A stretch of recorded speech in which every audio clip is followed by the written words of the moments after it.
Top 5 mistakes అంటే ఇప్పుడు చూద్దాం. మనకి తెలియకుండానే మన మిస్టేక్స్ అనేవి చేస్తాం. అంటే ప్రొడక్ట్ సేల్ అవ్వకపోవటం గానీ, లీడ్స్ రాకపోవటం గానీ, ఏదైనా సరే మనకి తెలియకుండా మనకి మిస్టేక్స్ ఏంటో చూద్దాం. ఫస్ట్ వన్ వచ్చేసరికి ప్రొడక్ట్ గురించి చెప్పకుండా ఎంతసేపటికి డబ్బొస్తది, హోమ్ ఫండ్ వచ్చిద్ది, కార్ ఫండ్ వచ్చిద్దని చెప్తారు. మనం ఎక్కడికెళ్ళినా సరే ఇదే చెప్తాం. మేజర్ మిస్టేక్ ఏంటంటే, ఇప్పుడు ఎవరికన్నా మన కొలీగ్స్‌లో గాని, రిలేటివ్స్‌లో గాని ఏదన్నా సంథింగ్ ప్రాబ్లమ్ హెల్త్ పరంగా ఏదన్నా ప్రాబ్లమ్ ఉందనుకోండి, వాళ్ళ దగ్గరికెళ్ళి మనం ఏం చెప్పాలి? అతనికి ఏదో ఒక ఆస్తమా పేషెంట్ అనుకోండి ఫర్ ఎగ్జాంపుల్. అతని దగ్గరికెళ్ళి ఇదిగోండి మా కంపెనీలో ఇలా మా డైరెక్ట్ సెల్లింగ్ కంపెనీలో ఇలా ఆస్తమాకి ఇలా ప్రొడక్ట్స్ ఉన్నాయి బాబాయ్. ఇవి మీరు యూజ్ చేయండి. యూజ్ చేస్తే మీకు ఆస్తమా అనేది కంట్రోల్ అవుతుంది. తగ్గుతది. ఆల్రెడీ మేము మీకు గనక ఆల్రెడీ అంతకుముందు ఎవరైనా ఎక్స్‌పీరియన్స్ ఉంటే గనక పలానా వాళ్ళకిచ్చాం ఏదైనా హెల్త్ ప్రొడక్ట్స్. ఆ సప్లిమెంట్స్ ఇచ్చాం వాళ్ళకి తగ్గింది బాబాయ్. ఇదిగో మీరు కూడా ఇది వాడండి అని చెప్తే అతను సరే ఇది మనోడు చెప్తున్నాడు గదా! అని చెప్పేసి ఏమన్నా ప్రొడక్ట్స్ తీసుకొని వాడతాడు. అలా కాకుండా అతని దగ్గరికెళ్ళి ఏంటంటే ఆస్త్మా పేషెంట్ దగ్గరికెళ్ళి మా దగ్గర కంపెనీలో జాయిన్ అవ్వండి. నెలకు రూ. 1,00,000 వస్తాయి. మంచి హోమ్ ఫండ్ వచ్చిద్ది. కార్ ఫండ్ వచ్చిద్ది.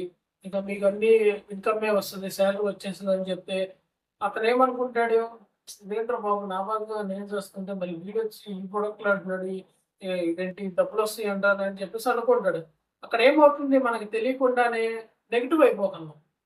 అంటే ఇప్పుడు అతను ఒక ప్రాబ్లమ్‌లో ఉన్నాడు హెల్త్ పరంగా.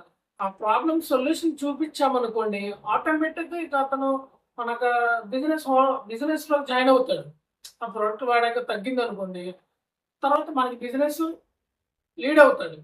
అలా మనం ఎంచుకోవాలి. అంతేగాని ఎంతసేపటికి అందరి దగ్గరికెళ్ళి ప్రొడక్ట్ వాడకుండా, ప్రొడక్ట్ గురించి చెప్పకుండా, ఈ బిజినెస్ గురించి చెప్పకుండా ఎంతసేపటికి డబ్బులొస్తాయి.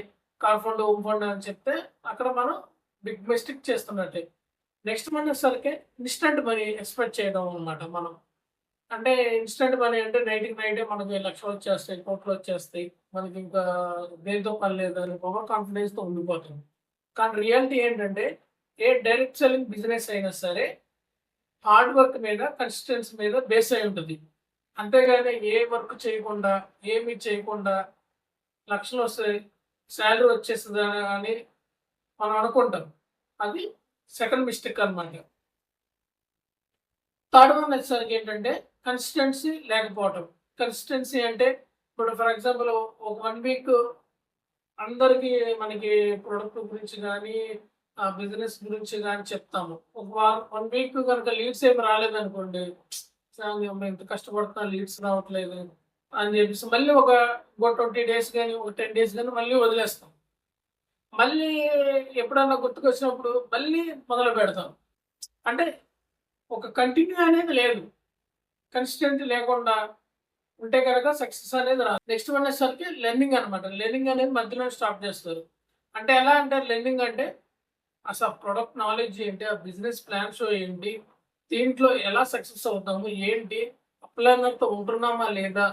అని చెప్పేసి ఏమీ లేకుండా మధ్యలోనే ఆపేస్తాం అనమాట. లెర్నింగ్ అని అంటే నాకు అన్నీ తెలుసులే ఆల్రెడీ విన్నాను కదా! నేను మళ్ళీ ఎందుకు అని చెప్పేసి ఆపేస్తారనమాట. అదొక మెయిన్ మిస్టేక్ అన్నమాట. నెక్స్ట్ వన్ వచ్చేసరికి ఫోర్త్ వన్ వచ్చేసరికి రిజెక్షన్స్ అన్నమాట. నో అని ఎవరైనా చెప్తే చాలు ఇంకా ఆగిపోతారు. అరే! ఎవరు చెప్పినా నో అని చెప్తున్నారు. ఇది మన వల్ల కాదేమో. ఇంకిది ఆపేస్తే బెటర్ అని చెప్పేసి లేకపోతే కొంతమంది పర్సనల్‌గా తీసుకుంటారు. నేను ఇంత చెప్పాను వాడు విన్నాడు తీరా చూస్తే నో అని చెప్తున్నాడు. ఇది మనం వెళ్ళేది రైటా? రాంగా? అని చెప్పేసి చాలామంది ఇక్కడే బిజినెస్‌ని వదిలేస్తారన్నమాట. అది నో అనేది మనకి కాదు చెప్పేది. అతనికి ఏదైనా ప్రాబ్లమ్ ఉండి నో చెప్పొచ్చు. లేకపోతే మీరు చెప్పేది సరిగ్గా అర్థం కాకపోయి నో చెప్పుండొచ్చు. లేకపోతే ఇంకో ఏదన్నా ఏమన్నా అయ్యుండొచ్చు. దాన్ని మనం పర్సనల్‌గా తీసుకోకుండా ఇగ్నోర్ చేసేస్తే బెటర్. నెక్స్ట్ వన్ వచ్చేసరికి అన్నిటికన్నా మనం ఏంటంటే ప్లాన్ షో గాని, మన యొక్క బిజినెస్ షో గాని ఎవరికి పడితే వాళ్ళకి చెప్పేస్తాం అన్నమాట. కానీ ఏ డైరెక్ట్ సెల్లింగ్ బిజినెస్ అయినా సరే రైట్ పర్సన్‌ని ఎంచుకోవాలి. ఫస్ట్ థింగ్ ఏంటంటే రైట్ పర్సన్ అంటే కరెక్ట్‌గా మనకి బిజినెస్ ఎవరు చేస్తారు? జాబ్ జాబ్ చేసుకుంటూ సైడ్ ఇన్‌కమ్ కోసం ఎవరైతే ఎదురు చూస్తారో వాళ్ళ కోసం హౌస్ వైఫ్స్ గాని, లేకపోతే ఎవరికైనా డ్రీమ్స్ ఎక్కువ ఉంటాయన్నమాట. హోమ్ కట్టుకోవాలి, కార్ కావాలి, లేకపోతే ఎక్స్ట్రా ఇన్కమ్ కావాలి, లేకపోతే ఇంటికాడ కూర్చొని చేసుకునే ఇన్కమ్ కావాలి. అలాంటి మైండ్ సెట్ ఉన్న వాళ్ళని మనం ఎంచుకుంటే గనక మన బిజినెస్ అనేది సక్సెస్ అవుద్ది.